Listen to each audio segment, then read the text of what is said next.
व्लॉगमध्ये तुमचं मनापासून स्वागत करते. कशा आहात तुम्ही सर्वजण? मी आशा करते की तुम्ही सर्वजण मस्त आणि मिळत असाल.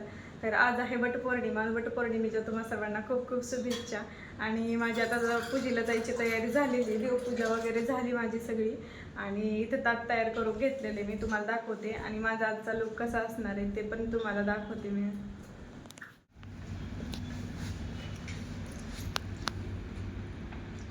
माझा आजचा वटपौर्णिमेचा लुक आणि साधी सिंपल एकाच हातावरती ना अशी मेहंदी काढलेली आहे बघा. बॅक साईडून अशी आणि फ्रंट साईडून अशी मेहंदी काढलेली. चला तर मग आता शेजारीचं तर वडाचं झाड आहे तर तिथे जाऊन पूजा करणार आहे मी. चला आता पूजा करायला जाऊया. वटपौर्णिमा हा दिवस आपल्या महिलांसाठी ना खूप महत्त्वाचा मानला जातो. तर ज्येष्ठमधील पौर्णिमा जी आहे तर या पौर्णिमेला आहे ना वटपौर्णिमा, वटसावित्री पौर्णिमा ही साजरी केली जाते. तर आज आहे वटपौर्णिमा, त्याचीच पूजा करण्यासाठी मी पण आता आलेली आहे इथं वडाच्या झाडाच्या जवळ. माझ्याकडे जेवढं काही साहित्य होतं इथं अवेलेबल त्याच्यामध्ये ना मग पूजा करून घेते.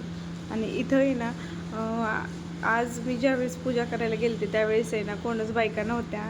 आणि याच्या आधी जी अमावस्या असते ना तर त्या अमावस्येला इथं वटपौर्णिमा साजरी केली जाते, म्हणजे 15 दिवस आधीच.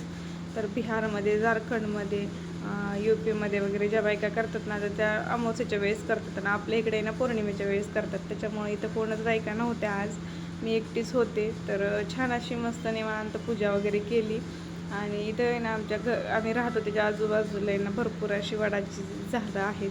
तर छान मोर पण आला होता इव्हिनिंगच्या टायमिंगला बघा, घराच्या तिथं बाल्कनीच्या पुढं.